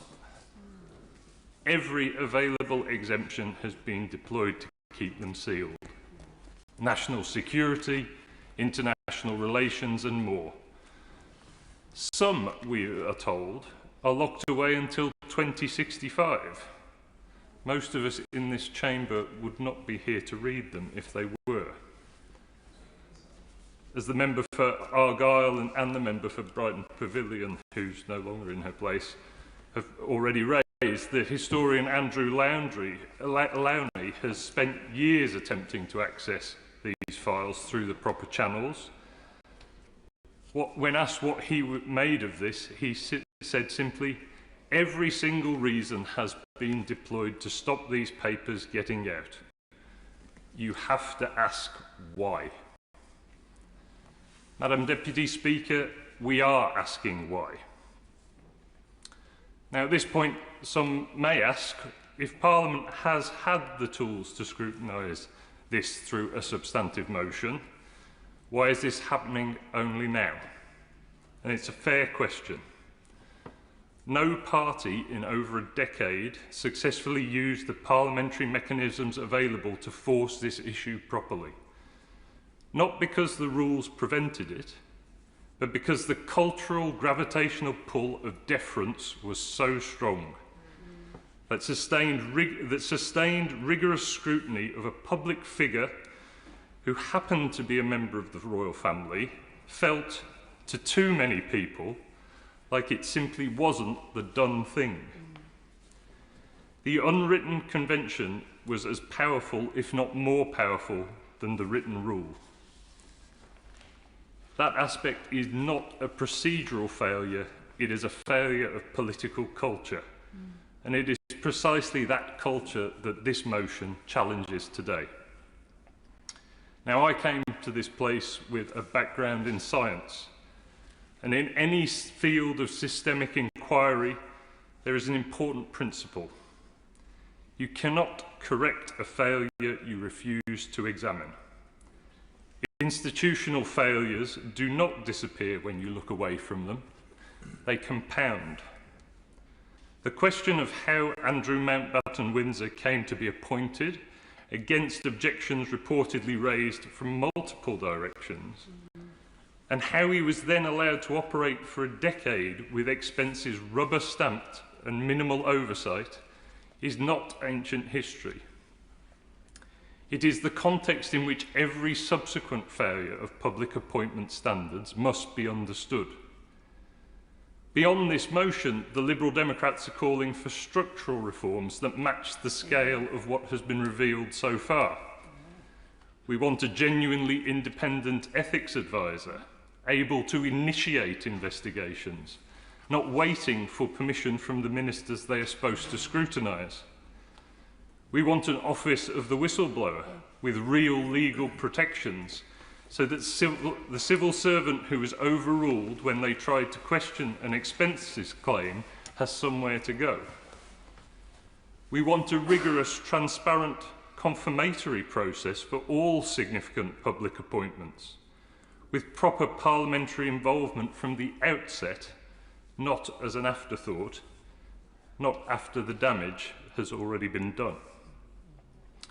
And we want to see an end to government by WhatsApp. All official business on the record, all lobbying published, no more deals done in the dark. Madam Deputy Speaker, deference is not respect, silence is not discretion, and secrecy in public life is not safety. It is the condition under which misconduct flourishes. The documents we are asking for today should have been in the public domain years ago. This House has the power and the responsibility to require their release, and it should do today. Thank you. Here. Luke Taylor, I know you're in a lot of pain, Luke. Thank you very much, Madam Deputy Speaker, and you'll have to forgive me for my dancing around to aid my pain back. Power tends to corrupt, and absolute power corrupts absolutely.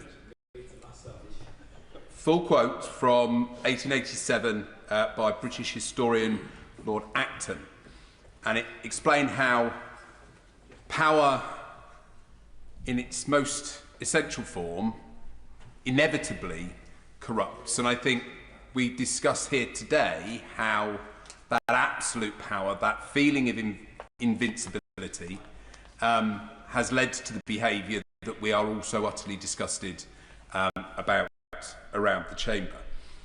I speak on behalf of all residents who've been in touch with me over the last few weeks, whether you are a Republican, a monarchist, ambivalent to the general principle.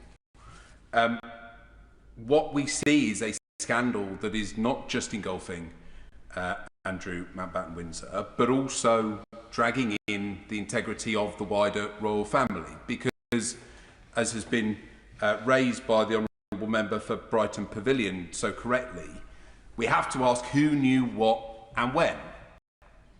What was known about the £12 million that was paid out to Virginia Guthrie in 2022? And how was that allowed to be used to settle a civil suit of allegations of Andrew's offences? Alleged offences, I should say. How was that allowed to happen in the first place? As my right honourable friend, the member for Kingston and Surbiton, has already said, we've seen one friend of Epstein lobbying for a job for another friend of Epstein, and then a 12-year relationship that benefited them both financially and has now resulted in the two arrests for misconduct in public office. This humble address talks about how that began, and I think it is absolutely the right place to start. As a politician coming here, trying to convince the public that we are there to serve, we are there to represent them, that the conspiracies they read in the darker reaches of the internet are nonsense, and that there isn't an elite paedophile ring that runs the world's institutions, becomes increasingly difficult to maintain when actually we see these links in the files that go directly from the Kremlin to the White House and everywhere in between, including the British royal family. We talk about standards in public life, we talk about integrity. It's very difficult to maintain if not only that is known and the information in those files is understood by the public, but that then we're unable to scrutinise, we're unable to bring people to this place to ask questions about what has happened. So as discussed, this humble address covers quite a narrow set of papers that surround the appointment as the special envoy to the UK trading industry.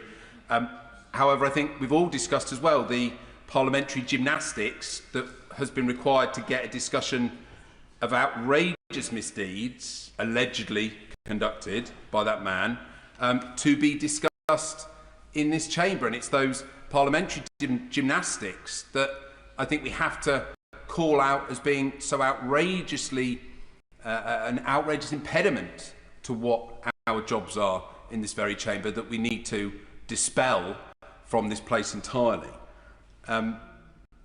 We talk about as well the implications of Andrew and his line of his position in the line of succession. I think at the time that the photos were published of him walking in New York with Jeffrey Epstein in 2011, he was fourth in line to the throne. We talk now of his position, but at the time that that scandal was occurring, how close he was to the throne. It's disgusting. I think I'm going to ask the Minister specifically if he can give us an update on legislation that the government might bring forward to remove Andrew from the line of succession. We speak about, I think he's 8th in the line now, and maybe not such a worry, but the principle of that position to our head of state is obnoxious in the extreme, and I'd like to hear if he's got any update. Give way. Absolutely. I think people just find this. We understand we have a living, breathing constitutional democracy that grows as society better understands things. But it just makes no sense, does it? That if the king doesn't want him to be a prince, it makes no sense that we have to still bring legislation in order to strip him of his dukedom and his earldoms, and equally that he remains in the line of succession and could potentially be a king. Now, yes, we've got plenty of other things we need to be getting on with, but there's a certain logic here that just needs tidying up, if nothing else. I thank my honourable friend for her intervention, and I completely agree.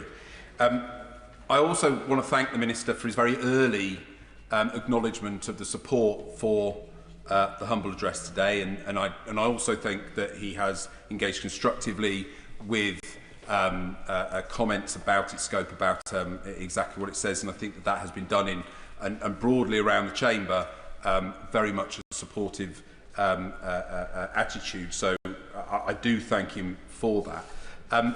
I'm just going to return to the point about the negative privilege, that we cannot speak freely and have had to use this gymnastic approach to get to the point that we're at today. I've submitted a number of UQ requests to the Speaker's office, who has absolutely understandably not managed to get to justify a discussion of the scandal as it has unfolded, but the necessity that we've had to take to phrase it in the sense of an examination of the Prince's arrangements and his use of property and all sorts of confusing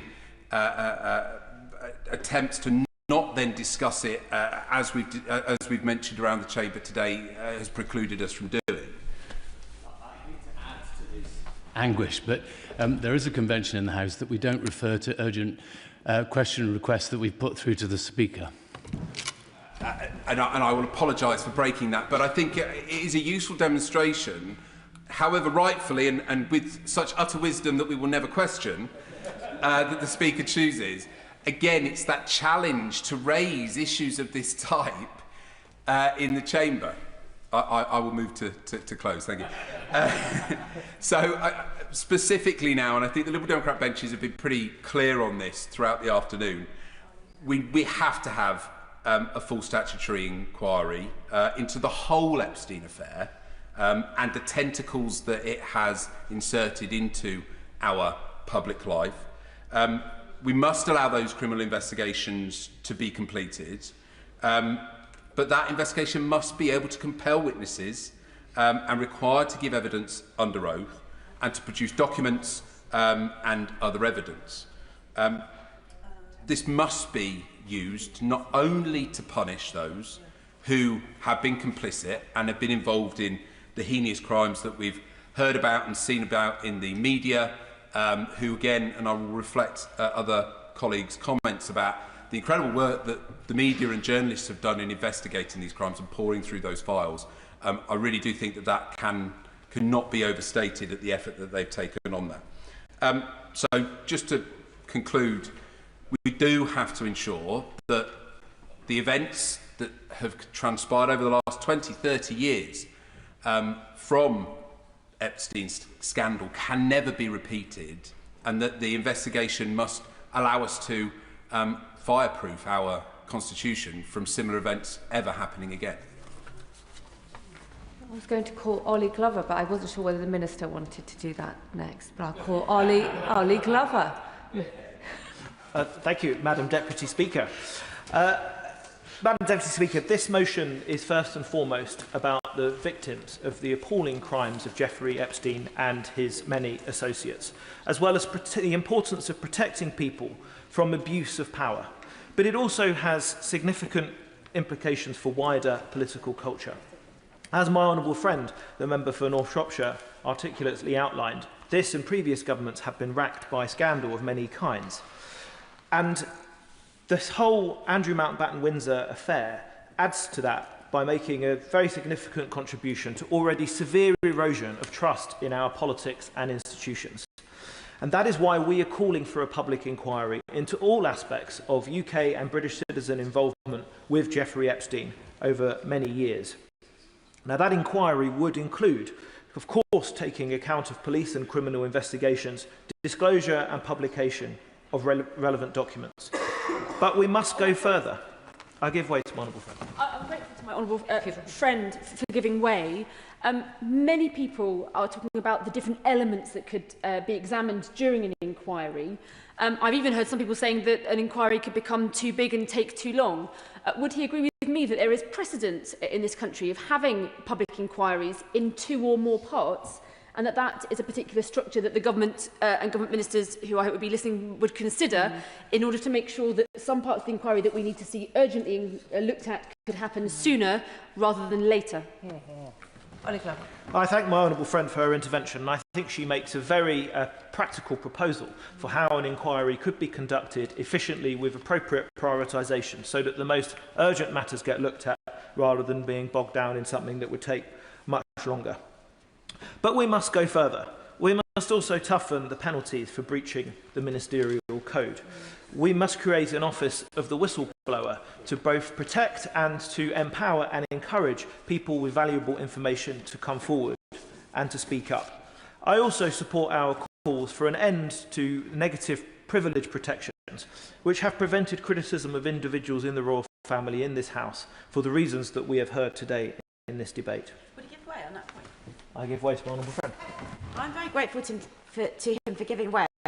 What strikes me as I've listened to this excellent debate actually this afternoon is that everything that our establishment sort of depends on is that the people at the heart of it are nice, trusted, good sorts who won't step out of line, and we don't have the mechanisms in place to challenge when that doesn't turn out to be the case. Would he agree with me that the points that he's outlining about duty, about Office of the Whistleblower and other statutory bodies to put a code around our behaviour in this place and in wider public life is so important, so that we don't just rely on people being good blokes? Ollie Glover. I thank my honourable friend for her intervention, and I very much agree. There is far too much in British political and wider culture that does rely on taking things on trust and assuming that good motives and good intentions will win the day. Very sadly, the whole affair of Andrew Mountbatten-Windsor shows that we cannot necessarily rely on that, and that we do need strong processes and procedures and protocols to make sure that we have the highest standards in public life. Madam Deputy Speaker, we all hope that the necessary changes to prevent a repeat of the whole Andrew Mountbatten-Windsor affair and abomination and the wider Epstein disgrace can be made within the structures of our current system of constitutional monarchy. Should that prove not to be the case, then we risk that calls for a change to our constitutional arrangements grow louder and more compelling. Ben Maguire. Thank you, Madam Deputy Speaker. Madam Deputy Speaker, before I turn to the wider implications of this debate, it's really important to acknowledge why the Liberal Democrats have pressed for full transparency today. Serious allegations have been raised about Andrew Mountbatten-Windsor's conduct during his time as the UK's trade envoy, including reports that he claimed taxpayer-funded expenses for so-called massage services and other inappropriate costs. Former senior officials have described a culture of deference in which such claims were barely even questioned, expenses were rubber-stamped, and scrutiny was effectively absent. I will give way. Honourable friend for giving way. We rightly say that no one in the country is above the law, and recent weeks have reinforced that principle. Surely it must also be true that no one is above our democratic. So do you think the government should now consider bringing the royal household within the scope of Freedom of Information Act to strengthen confidence in our institution? I thank my honourable friend for making that powerful point, and I think it's a really important consideration that I hope the Minister is listening to and can respond to today. These concerns naturally lead to further questions.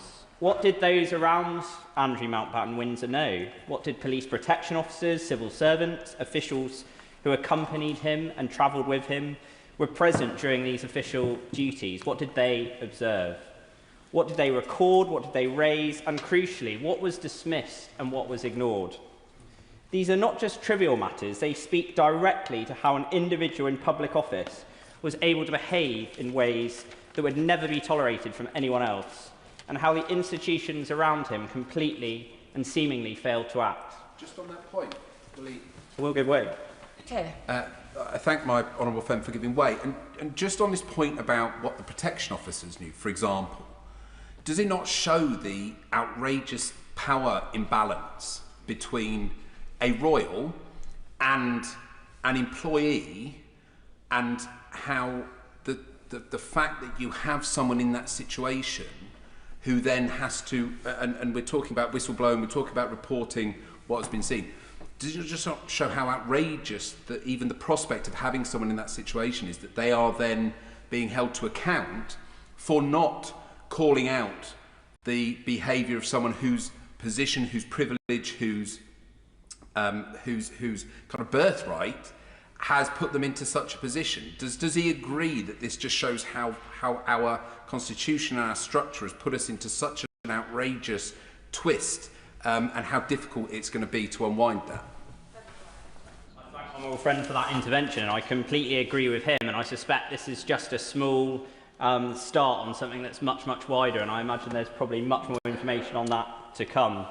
As the House turns its attention to the matter of Andrew Mountbatten-Windsor, I also want to use this moment to refocus our minds on those who have been most consistently forgotten throughout all of this, the victims and survivors of Jeffrey Epstein and the justice they've been denied for far too many years. It's only because of their bravery in coming forward that we know the true extent of Epstein's crimes and the deeply troubling implications that those crimes hold for our own establishment, as has just been mentioned. Madam Deputy Speaker, when we talk of these survivors, we must confront an uncomfortable truth. Many UK victims are simply too afraid to come forward right now. Their fear is well documented in UK reporting, which describes a greater sense of fear and reticence among British survivors, fear of stigma, fear of being disbelieved, fear of the powerful networks that have long silenced these women and girls. And yet abuse did happen here in the UK. Epstein carried out wrongdoing during extensive and repeated trips to London. These weren't distant or abstract harms. They took place here on UK soil under UK jurisdiction, and so they demand a UK-led response. But instead of justice here at home, victims were effectively steered, and are still steered, Madam Deputy Speaker, into a US justice system.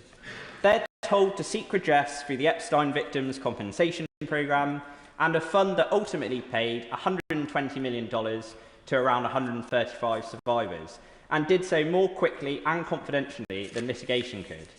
Now, that programme has been open internationally, and victims here in Britain could apply without needing a lawyer, making it less costly and less traumatic. But, Madam Deputy Speaker, what does it say about our own UK justice system when British victims who are abused here on British soil are left seeking justice 4,000 miles away? When we ask traumatised people to navigate foreign bureaucracies because we here in the United Kingdom have nothing equivalent to offer them? And what does it say that only less than a handful of UK victims even approached a solicitor? Not because abuse didn't happen, we know that it did, but because the absence of any UK prosecution meant they didn't feel empowered to speak. We can draw a stark contrast between figures like Andrew Mountbatten-Windsor, Peter Mandelson, who have allegedly enriched themselves through their associations, with the survivors who are left fighting for justice. What the Epstein files reveal is a powerful network of wealthy people colluding with Epstein, using their privilege to silence and dismiss survivors, a pattern which has been highlighted by the End Violence Against Women Coalition.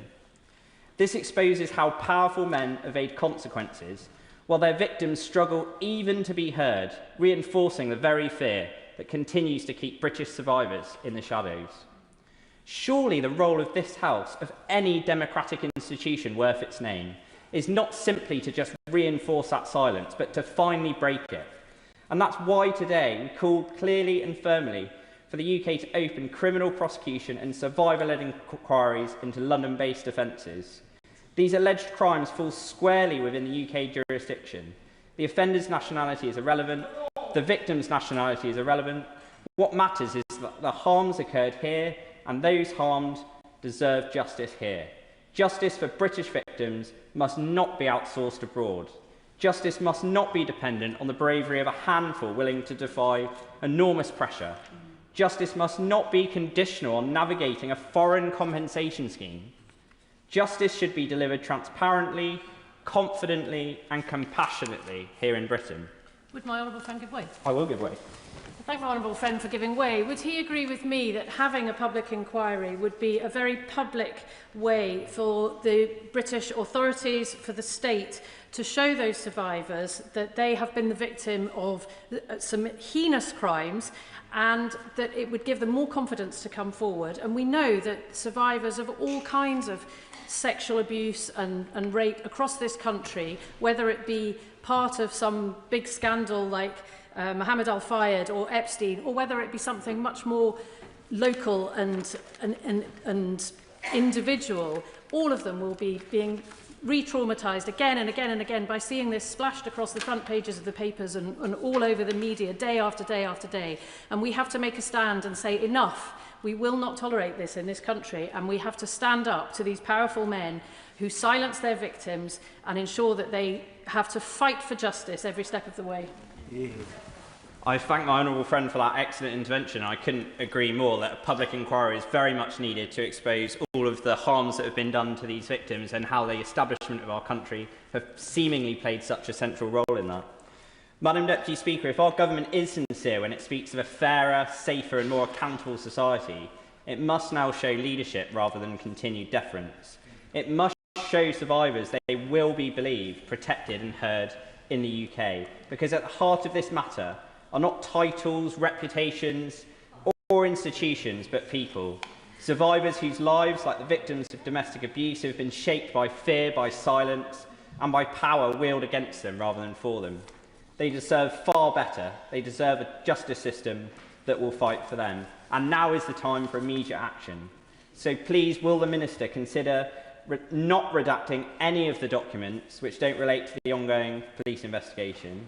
Will the government look at, as my honourable friend has just suggested, a public inquiry, a full public inquiry into Epstein and his links to the British establishment? And finally, will the Minister please go away and look to end the appalling negative privilege which prevents MPs in this House from speaking freely about members of the royal household? This is a disgusting symptom of the deference we have shown to those in positions of power at the cost of victims. Our constituents should no longer be silenced in what should be our proud British democracy. Thank you. Yeah. I call the Liberal Democrat spokesperson Lisa Smart.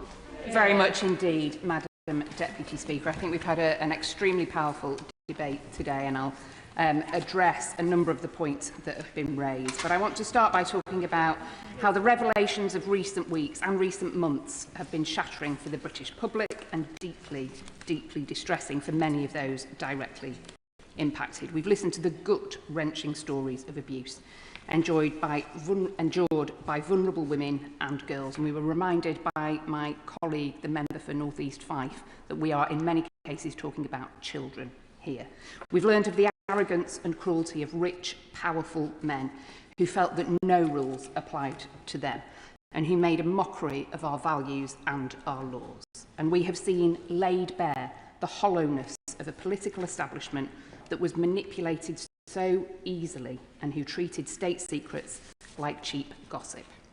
Public trust has been catastrophically undermined by the Epstein saga, and we are now at a crossroads in our public life. If Parliament does not act with courage, faith in our institutions will suffer even more permanent harm and will remain under intense public suspicion and unease. To start to repair the damage, we must uncover the full and unvarnished truth. Critical to that process is demanding that every relevant department comes clean and shares what was known about Mountbatten Windsor's appointment as Special Representative for Trade and Investment, about what concerns were raised ahead of his appointment if his suitability came into question, and what risks were identified throughout that process. The British people deserve to know what behaviour was tolerated and by whom, and they deserve to... I will give way. I thank my honourable friend for giving way, because on that point I have a constituent who contacted me who played a public role in the Middle East, and during that role they said they had to go through incredible checks, background checks, etc. And obviously the release of these files would enable us to see actually if the same background checks that are applied to people in public life, you know, to citizens like us, are also applied to the royal family. Does my honourable friend agree? So I'm grateful to my honourable friend's intervention, also to her constituent who's contacted her about this really important point. My view and the view of the Liberal Democrats is that we should get to the bottom of how this role was created, the vetting that was done before the appointment, to understand the extent of that vetting or the lack of the extent of that vetting. If somebody is being paid by the public purse, they should be held to an extremely high standard, and there should be transparency about their role and the creation of that role to begin with. So I very much agree with her. The public deserve to know if sections of their government of its time put in place systems to shield Mountbatten Windsor from accountability, even at a cost to the national interest. Now, of course, Madam Deputy Speaker, the police must undertake their work unimpeded. And of course, anybody who has committed a crime should face justice if they are found to have committed that crime. But a police investigation, no matter what prosecution it leads to, is not enough. It is essential for the strength of our constitution and our social fabric that we go further and clean up the broken system that facilitated this scandal in the first place. On that point? With pleasure. I'm grateful to my honourable friend for giving way. One of the points that's been raised this afternoon is that even whilst the police go ahead with their investigations, there is still a job for this House to do. And it strikes me that some of the most basic principles that we assume in this place and when we come to this place are really being questioned.